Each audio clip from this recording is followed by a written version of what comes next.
ఈరోజు మైనర్లు బండ్లు నడపడం లేదా డ్రంక్ అండ్ డ్రైవ్లో బండ్లు నడిపే వాళ్ళని నియంత్రించాల్సిన బాధ్యత పోలీసుల మీద ఉన్నది. వాళ్ళ మీద కఠినంగా కూడా వ్యవహరించాలి.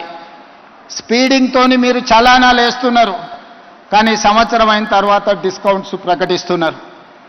దానివల్ల ఎలాగూ తగ్గిస్తారు కదా, మళ్ళీ చూద్దాంలే అన్న వ్యవస్థ ఈరోజు ఒక సమస్యగా మారింది. అందుకే పోలీస్ సిబ్బందికి శాఖకు నేను సూచన చేస్తున్నా, ఈ చలాన్స్ వెయ్యడం అనేది వెయ్యకుంటేనే నియంత్రించి వాళ్ళకు అవగాహన కల్పించాలి. తప్పని పరిస్థితిలో ఎవరి మీదైనా చలానా వేస్తే ఒక్క పైసా తగ్గించకండి.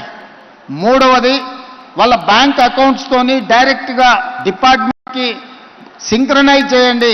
ఎప్పుడు చలానా పడితే ఆటోమేటిక్గా వాళ్ళ అకౌంట్లోకి వెళ్ళి డిడక్ట్ అయ్యి పోయే విధంగా ఈరోజు బండి రిజిస్ట్రేషన్కి వచ్చినప్పుడే ఆ బండి యజమాని యొక్క ఖాతాను మీరు తీసుకోండి.